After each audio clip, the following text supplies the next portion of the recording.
Telegram join कर सकते हैं। इसकी पीडीएफ मैं टेलीग्राम पर अपलोड कर दूंगी, इसका लिंक डिस्क्रिप्शन में दे दूंगी, आप जाकर वॉच कर सकते हैं। तो क्वेश्चन है, चंद्रयान 3 में विक्रम लैंडर का वजन कितना था? तो चंद्रयान 3 के मिशन के तहत विक्रम लैंडर का वजन था 1752 किलोग्राम था। तो ये क्वेश्चन पूछा गया है सेकंड शिफ्ट और थर्ड शिफ्ट का मिक्स क्वेश्चन लिए मैंने जीके जीएस के, जिसमें प्रज्ञान रोवर भी शामिल है, और जिसमें क्या शामिल है, प्रज्ञान रोवर भी शामिल है, और इसका वजन कितना था? 1752 किलोग्राम था चंद्रयान 3 का। चंद्रयान 3 मिशन लॉन्च डेट कब थी? 14 जुलाई 2023 को लॉन्च किया गया था। अब क्वेश्चन पूछा जा सकता है फ्रेंड्स, आने वाले एग्जाम में जो 11 सितंबर को एग्जाम होने वाला है उसमें क्वेश्चन पूछा जा सकता है कि चंद्रयान 3 कब लॉन्च किया गया था? तो कब लॉन्च किया गया था? 14 जुलाई 2023 को लॉन्च किया गया था, और लैंडिंग कब थी इसकी? 23 अगस्त 2023 को चंद्रमा की सतह पर सफलतापूर्वक लैंडिंग की गई थी, और इसका वजन था 1752 किलोग्राम का ये वजन था, और प्रज्ञान रोवर भी इसमें शामिल था। तो वेरी इंपोर्टेंट है, पूछा जा सकता है कि इसकी लैंडिंग कब थी और इसकी लॉन्च कब किया गया था। नेक्स्ट है चंद्रयान 3 मिशन। चंद्रयान 3 को 14 जुलाई 2023 को लॉन्च किया गया था, और 23 अगस्त 2023 को इसकी सतह पर सफलतापूर्वक लैंडिंग किया गया। इसका वजन था 1752 और 27 किलोग्राम का ये रोवर था, जो चंद्रमा की सतह पर विभिन्न वैज्ञानिक प्रयोग के लिए डिजाइन किया गया था। और किसके लिए डिजाइन किया गया था? कि चंद्रमा की सतह पर वैज्ञानिक प्रयोग करने के लिए डिजाइन किया गया था। और कितने ग्राम का था? 27 किलोग्राम का रोवर था, और इसका उद्देश्य था, चंद्रयान 3 का मुख्य उद्देश्य था चंद्रमा की सतह पर सुरक्षित और सटीक लैंडिंग करना, और इसे सुरक्षित रखना और सटीक लैंडिंग करना, और वहां वैज्ञानिकों का प्रयोग करना था। नेक्स्ट क्वेश्चन आया था सेकंड शिफ्ट में कि प्रधानमंत्री आवास योजना ग्रामीण कब की गई थी? तो इसका आंसर हो जाएगा, इस योजना के तहत मैदानी क्षेत्रों में इकाई सतह की लागत केंद्र और राज्य सरकार के बीच 60 से 40 के अनुपात में, और पूर्वोत्तर राज्यों हिमाचल प्रदेश, उत्तराखंड और जम्मू और कश्मीर के लिए 90 से 10 के अनुपात में साझा की जाएगी। तो इसका आवास ग्रामीण योजना का मुख्य कारण क्या था? कि इसमें मैदानी क्षेत्रों में इकाई सतह की सहायता की लागत केंद्र और राज्य सरकार के बीच 60 से 40 के अनुपात, और जम्मू कश्मीर में 90-10 के अनुपात में साझा की जाएगी। नेक्स्ट क्वेश्चन है कि नीति ग्राम डांस अकेडमी कहाँ पर स्थित है? तो इसका आंसर हो जाएगा कर्नाटक। फ्रेंड्स का ऑप्शन, तो उसमें एक ऑप्शन होगा कर्नाटक, तो इसका आंसर हो जाएगा नीति ग्राम डांस अकेडमी का कहाँ पर स्थित है? तो कर्नाटक में। इससे डिटेल जानते हैं कि जिसे भारत का पहला आधुनिक गुरुकुल कहा जाता है। ये भी क्वेश्चन पूछा जा सकता है कि अब इसे क्या कहा जाता है? तो आधुनिक भारत का गुरुकुल कहा जाता है। बेंगलुरु के पास हैसर घट्टा गांव में स्थित है। 12 ये अकादमी 1990 में प्रसिद्ध ओडिसी नर्तकी प्रतिमा गौरी द्वारा स्थापित की गई थी, और यहाँ भारतीय शास्त्रीय नृत्य की विभिन्न शैलियों जैसे कि ओडिसी, मोहिनी अट्टम, कथक, भरतनाट्यम, कुचिपुड़ी, कथकली और मणिपुरी की शिक्षा दी जाती है। और यहाँ क्या शिक्षा दी जाती है? इन डांसों की शिक्षा दी जाती है। कथक, भरतनाट्यम, कुचिपुड़ी, कथकली और मणिपुरी की शिक्षा दी जाती है नीति ग्राम डांस अकेडमी में, और यह कहाँ पर स्थित है? कर्नाटक में स्थित है। आप पूछा जा सकते हैं कहाँ पर स्थित है। नेक्स्ट है, भारतीय रेलवे की कुल लंबाई कितनी है? ये क्वेश्चन पूछा गया था। तो इसकी लंबाई है 67,956 किलोमीटर। कितनी है? 67,900 किलोमीटर। और भारतीय रेलवे की कुल लंबाई, और फ्रेंड्स कुल लंबाई कितनी है? 67,956 किलोमीटर है, और ये दुनिया के सबसे बड़े रेलवे नेटवर्क में से एक है। और ये क्या है कि दुनिया के सबसे बड़े रेलवे नेटवर्क में से एक है। और भारतीय रेलवे की स्थापना 1853 में हुई थी, और इसकी स्थापना कब हुई थी? 1853 में। क्वेश्चन ये भी बन सकता है फ्रेंड्स, अब 11 सितंबर की तैयारी कर रहे हैं एसएससी की, कि भारतीय रेलवे की स्थापना कब की गई थी? तो कब की गई थी? 1853 में की गई थी, जब मुंबई और थाने के बीच पहली ट्रेन चली थी। और ये पहली ट्रेन कब चली थी? मुंबई और थाने के बीच पहली ट्रेन चली थी। फ्रेंड्स ये आने वाले एग्जाम में क्वेश्चन पूछा जा सकता है। नेक्स्ट क्वेश्चन है, नुआखाई त्योहार निम्नलिखित में से किस राज्य में मनाया जाता है? तो इसका आंसर हो जाएगा उड़ीसा। नुआखाई त्योहार मनाया जाता है उड़ीसा राज्य में। अब इसके कुछ की पॉइंट्स पढ़ते हैं जो पूछे जा सकते हैं, आने वाले एग्जामिनेशन पूछा जा सकता है कि भारत में हर राज्य के अपने विशिष्ट त्योहार और उत्सव होते हैं। यहाँ कुछ प्रमुख राज्यों और उनके प्रसिद्ध त्योहारों की सूची दी गई है। इसमें पूछा गया था कि नुआखाई त्योहार कहाँ मनाया जाता है? उड़ीसा में। अब पूछा जा सकता है कि आंध्र प्रदेश में कौन कौन से त्योहार मनाए जाते हैं? दशहरा, उगादि, ब्रह्मोत्सव। और अरुणाचल प्रदेश में कौन कौन से त्योहार मनाए जाते हैं? रे, बोरी, बुट और म्यूक। और असम में मनाए जाते हैं बिहू, आबूबाची, मेला। और बिहार में छठ पूजा, सामा चकेवा, मकर संक्रांति मनाई जाती है बिहार में। और छत्तीसगढ़ में बस्तर, दशहरा, हरेली, पोला। और गोवा में कार्निवल, शिगमो, सनबर्न फेस्टिवल मनाया जाता है। और गुजरात में कौन कौन सा मनाया जाता है? नवरात्रि, उत्तरायण, मकर संक्रांति, रथ यात्रा मनाया जाता है गुजरात में। और हरियाणा में बैसाखी, तीज। और हिमाचल प्रदेश में लोहड़ी, दशहरा और मिंजर मेला। और जम्मू कश्मीर में बैसाखी, हेमिस मेला और लद्दाख फेस्टिवल। तो इसमें भी क्वेश्चन पूछा जा सकता है कि अरुणाचल प्रदेश में कौन से त्योहार मनाया जाता है, आंध्र प्रदेश, हरियाणा, बिहार, गुजरात, हिमाचल प्रदेश, जम्मू कश्मीर में इसमें कौन कौन से त्योहार मनाए जाते हैं। किसी भी तरीके से एग्जाम में क्वेश्चन पूछा जा सकता है। इसमें पूछा गया था कि नुआखाई त्योहार किस राज्य में मनाया जाता है, हमें ये क्वेश्चन पूछे जा सकते हैं। नेक्स्ट क्वेश्चन है, निम्नांकित में किसने शिल्पाधिकारम की रचना की थी? किसने शिल्पाधिकारम की रचना की थी? तो इसका आंसर हो जाएगा इलंगो। किसने की थी? इलंगो ने की थी। अब इसके कुछ डिटेल जानते हैं। शिल्पाधिकारम इलंगो आदिगल द्वारा लिखा गया था। अब क्वेश्चन बन सकता है कि शिल्पाधिकारम किसके द्वारा लिखा गया था? इलंगो आदिगल द्वारा लिखा गया था, जो एक राजकुमार थे। ये एक तमिल साहित्य कृति थे जिसमें एक कविता है। ये कविता कोवलन नाम के व्यक्ति और उसकी पत्नी कनंगी की प्रेम कहानी के बारे में है। फाइनेंस क्षेत्र में कार्यरत एनबीएफसी के लिए एक अलग श्रेणी का निर्माण किसी समिति की सिफारिश के आधार पर किया गया था। ये क्वेश्चन था, ये भी पूछा गया था। तो इसका आंसर क्या हो जाएगा? मालेगांव समिति भारत में माइक्रो फाइनेंस क्षेत्र की समीक्षा करने और इसकी वृद्धि और विकास के लिए सिफारिशें प्रदान करने के लिए 2010 में भारतीय रिजर्व बैंक द्वारा मालेगांव समिति की नियुक्ति की गई थी। तो क्या क्वेश्चन पूछा गया था? माइक्रो फाइनेंस क्षेत्र में कार्यरत एनबीएफसी एमएफआई के लिए एक अलग श्रेणी का निर्माण किस समिति की सिफारिश के आधार पर किया गया था? तो यह किया गया था मालेगांव समिति के द्वारा। और भारत में माइक्रो फाइनेंस क्षेत्र की समीक्षा करने और इसकी वृद्धि और विकास करने के लिए सिफारिश प्रदान करने के लिए 2010 में भारतीय रिजर्व बैंक द्वारा मालेगांव समिति की नियुक्ति की गई थी।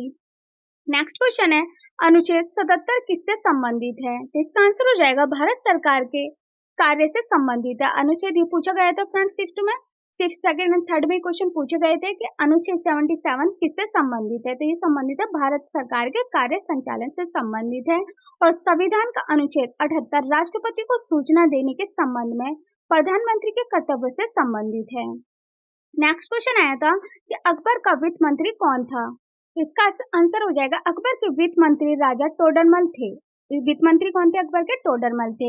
वे अकबर के नवरत्नों में से एक थे और उन्होंने मुगल साम्राज्य की राजस्व प्रणाली को सुधारने में महत्वपूर्ण भूमिका निभाई थी। और अकबर के नवरत्नों में 9 प्रमुख व्यक्ति शामिल थे जो विभिन्न क्षेत्रों में विशेषज्ञ थे, इसमें शामिल थे, 9 रत्नों में शामिल थे और इनकी सूची दी गई है। अकबर के वित्त मंत्री थे टोडरमल। नेक्स्ट क्वेश्चन है, पुरुष एशियाई चैंपियनशिप ट्रॉफी हॉकी के पहले विजेता कौन थे? तो इसका आंसर हो जाएगा भारत। पुरुष एशियाई चैंपियनशिप हॉकी के पहले विजेता थे भारत। और भारत सबसे सफल टीम भारतीय hockey team Asian championship trophy की डिफेंडिंग चैंपियन है। और भारत ने 4 और पाकिस्तान ने 3 बार खिताब जीता है। वहीं 2021 में साउथ कोरिया ने टाइटल जीता था। और साउथ कोरिया ने क्या जीता था? टाइटल जीता था। और भारत ने 4 बार इस मैच को जीता है, जबकि पाकिस्तान ने इस मैच को 3 बार जीता है। आने वाले एग्जाम में ये क्वेश्चन पूछे जा सकते हैं। और इसमें पूछा गया था कि पुरुष एशियाई चैंपियनशिप ट्रॉफी के पहले विजेता है भारत। नेक्स्ट क्वेश्चन है, राजा महेंद्र प्रताप सिंह स्टेट यूनिवर्सिटी कहाँ है? तो इसका आंसर हो जाएगा अलीगढ़, उत्तर प्रदेश में सार्वजनिक विश्वविद्यालय में है। राजा महेंद्र प्रताप सिंह स्टेट यूनिवर्सिटी है अलीगढ़ में और उत्तर प्रदेश में सार्वजनिक विश्वविद्यालय में है। नेक्स्ट क्वेश्चन है, मन्ना डे के ऊपर क्वेश्चन पूछा गया था। एक प्रसिद्ध भारतीय पार्श्व गायक, संगीत निर्देशक और संगीतकार थे। मन्ना डे क्या थे? एक प्रसिद्ध भारतीय थे और ये गायक थे, संगीत निर्देशक थे और संगीतकार थे। नेक्स्ट क्वेश्चन आया था, टाका और कुंड वर्षा जल संचयन प्रणाली की एक संरचना है जिसका उपयोग आमतौर पर निम्नलिखित में से किस राज्य ने किया था? किस राज्य में किया जाता है? तो इसका आंसर हो जाएगा राजस्थान। किस राज्य में किया जाता है? राजस्थान में। और तमिलनाडु भारत का पहला राज्य है जिसने पूरे राज्य में सभी घरों की छत पर वर्षा जल संचयन संरचना को अनिवार्य कर दिया है। नेक्स्ट क्वेश्चन है, बिहार में छठ पूजा के दौरान की जाने वाली हैं, तो इसका आंसर हो जाएगा सूर्य भगवान को समर्पित हैं। बिहार में छठ पूजा के दौरान की जाने वाली प्रार्थनाएं सूर्य भगवान को समर्पित हैं। और बिहार में सूर्य और छठी मैया छठी मैया का मतलब होता है माँ षष्ठी या उषा को समर्पित त्योहार तैयारी के कठोर और सख्त तरीके से मनाया जाता है। नेक्स्ट क्वेश्चन आया था मुद्रा आपूर्ति और ब्याज दरों में विपरीत संबंध है। तो फ्रेंड्स आप देख सकते हैं किस किस तरीके से क्वेश्चन पूछे जा रहे हैं। और फ्रेंड्स मैंने इकोनॉमिक्स की भी वीडियो करा रखी है और उसकी आपको मैराथन चाहिए तो आप मुझे कमेंट्स बॉक्स में ला सकते हैं कि आपको इकोनॉमिक्स की वीडियो चाहिए तो मैं आपको नेक्स्ट वीडियो बनाकर दे दूंगी। और मैंने वीडियो बना भी रखी है इकोनॉमिक्स पर, आप उसको वॉच कर लेंगे तो लॉट्स ऑफ क्वेश्चन सॉल्व कर सकते हैं आने वाले एग्जाम के लिए। तो इसका आंसर हो जाएगा एक उल्टा रिश्ता, यदि किसी देश की अर्थव्यवस्था में धन की आपूर्ति अधिक है तो ब्याज दरें कम हो जानी चाहिए, यदि कम होनी चाहिए। यदि मुद्रा आपूर्ति कम है तो दरें अधिक होनी चाहिए। तो मुद्रा आपूर्ति और ब्याज दरों में क्या डिफरेंस है कि एक उल्टा रिश्ता है, यदि किसी देश की अर्थव्यवस्था में धन की आपूर्ति अधिक है तो ब्याज दर कम होनी चाहिए और यदि आपूर्ति कम है तो दरें अधिक होनी चाहिए। नेक्स्ट क्वेश्चन आया था जॉन्डिस का सिम्टम्स क्या है। तो इसका आंसर हो जाएगा पीलिया के कुछ लक्षण हैं। जॉन्डिस का क्या अर्थ है? पीलिया के कुछ लक्षण हैं जैसे कि त्वचा, आंखों का पीला होना, बुखार, भूख न लगना, जी मिचलाना और कभी कभी उल्टी होना, सिर में दर्द होना, पेशाब पीला आना, पेट के ऊपरी दाहिने हिस्से में लगातार दर्द होना, ये जॉन्डिस के सिम्टम्स हैं। नेक्स्ट क्वेश्चन है 2011 की जनगणना के अनुसार भारत में किस राज्य में सबसे अधिक महिला कार्यबल भागीदारी दर है। तो इसका आंसर हो जाएगा हिमाचल प्रदेश। और राज्य में महिला कार्यबल भागीदारी दर 44.84 बताई गई है। और 2011 में सभी भारतीय स्तरों पर कार्यबल भागीदारी दर महिलाओं के लिए 25.51% और पुरुषों के लिए 53.26% है। तो इस साल सबसे ज्यादा जनगणना कौन से राज्य में है? हिमाचल प्रदेश में है और यहाँ पर कितनी है 44.84 बताई गई है, जबकि 2011 में भारतीय स्तरों पर कार्यबल भागीदारी है महिलाओं की 25.51% और पुरुषों के लिए 53.26%। नेक्स्ट क्वेश्चन है गगन नारंग ने शूटिंग में कौन सा मेडल जीता था। तो इसका आंसर हो जाएगा उन्होंने लंदन में 2012 में ग्रीष्मकालीन ओलंपिक में 701.1 स्कोर के साथ पुरुष 10 मीटर एयर राइफल आयोजन में कांस्य पदक जीता था। फ्रेंड्स प्लीज मैंने पेरिस ओलंपिक से भी रिलेटेड करा रखी है कि कौन सा मेडल किसने जीता और कांस्य मेडल कितने जीते गए, भारत ने कितने मेडल जीते और कौन कौन से मेडल जीते, ये सभी की वीडियो मैंने करा रखी है। और इसकी शुरुआत कब हुई और इसमें सबसे पहले मेडल किसको मिला था उससे रिलेटेड मैंने सभी क्वेश्चन पेरिस ओलंपिक में करा दिए हैं। मैंने 3 वीडियो कराई है, उसकी प्लेलिस्ट बना रखी है, आने वाले एग्जाम के लिए वेरी वेरी इंपॉर्टेंट है। आप देख सकते हैं पेरिस ओलंपिक से भी क्वेश्चन आया है। और इस बार किसने जीता? सबसे पहले मानु भाकर ने जीता है, कांस्य पदक जीता और किसमें जीता है? शूटिंग में जीता है। तो ये क्वेश्चन भी पूछा जा सकता है कि किसने कौन सा पदक जीता है भारत में और टोटल कितने मैच जीते गए हैं, ये सभी क्वेश्चन मैंने उस वीडियो में करा रखा है, आप जाकर वॉच कर सकते हैं, आने वाले एग्जाम के लिए वेरी वेरी इंपॉर्टेंट है। नेक्स्ट क्वेश्चन है जब पानी इलेक्ट्रोलिसिस के माध्यम से पारित किया जाता है तो कौन सी प्रतिक्रिया होती है। तो इसका आंसर हो जाएगा अपघटन अभिक्रिया। क्या कौन सी प्रतिक्रिया होती है? अपघटन अभिक्रिया होती है। इसके कुछ की पॉइंट्स भी पूछे जा सकते हैं कि प्रकाश अपघटन अभिक्रिया, जब प्रकाश ऊर्जा का उपयोग अपघटन प्रारंभ करने और यौगिक को तोड़ने के लिए किया जाता है तो होने वाली अभिक्रिया प्रकाश अपघटनी होती है।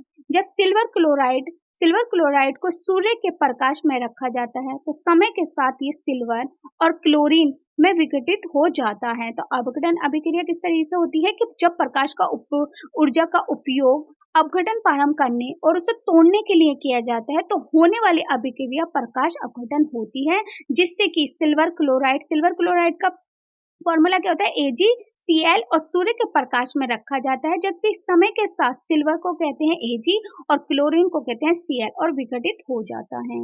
नेक्स्ट आया था क्वेश्चन चटगांव शस्त्रागार छाप कब हुआ। तो इसका आंसर हो जाएगा 18 अप्रैल 1930 को और भारत के महान क्रांतिकारी सूर्य सेन के नेतृत्व में किया गया था।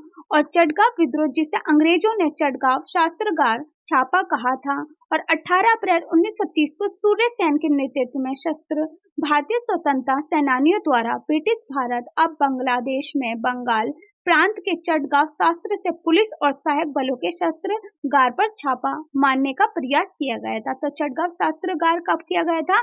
18 अप्रैल 1930 को। इसके की पॉइंट्स भी पढ़ लेना, आने वाले एग्जाम के लिए इंपोर्टेंट है। नेक्स्ट क्वेश्चन आया था अलाउद्दीन खिलजी के तहत दक्षिण भारतीय अभियान का सेनापति कौन था? तो 1299 में गुजरात पर आक्रमण करने के दौरान अलाउद्दीन का सेनापति था और इसलिए ये विकल्प सही नहीं है। मलिक काफूर, जैसा कि संकेत में बताया गया है कि मलिक काफूर अलाउद्दीन खिलजी का सेनापति था और मतलब आमतौर पर कौन था अलाउद्दीन खिलजी का सेनापति? मलिक काफूर। इसका आंसर क्या हो जाएगा? मलिक काफूर था। जैसे कि संकेत में बताया गया है कि मलिक काफूर अलाउद्दीन खिलजी के सेनापति थे जिसने दक्षिण भारत में अभियानों का नेतृत्व किया था और अलाउद्दीन खिलजी 1296 से 1316 तक इनका शासनकाल रहा और अलाउद्दीन खिलजी ने 1303 ईस्वी में अपनी राजधानी सीरी की नींव रखी। उसने सीरी राजधानी की और अलाउद्दीन खिलजी ने अपनी राजधानी कौन सी रखी? सीरी की नींव रखी और उसे सीरी राजधानी बना दिया गया। और कब बना दिया गया? 1296 से 1316 तक। और कब बनाया था? 1303 में। तो आने वाले एग्जाम में ये क्वेश्चन भी पूछा जा सकता है। तो अलाउद्दीन खिलजी के सेनापति कौन थे? मलिक काफूर।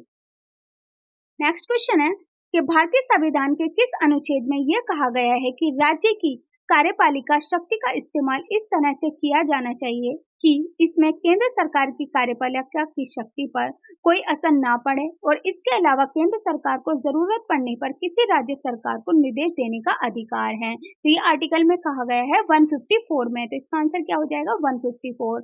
और इसके कुछ की पॉइंट्स हैं। राज्य की कार्यपालिका की शक्ति राज्यपाल में निहित होगी और उसका प्रयोग वे इस संविधान के अनुसार प्रत्यक्ष या अपने अधीनस्थ अधिकारियों के माध्यम से करेगा और संसद या राज्य विधानमंडल को राज्यपाल के अधीनस्थ किसी पदाधिकारी को विधि द्वारा कार्य सौंपने से रोकेगा।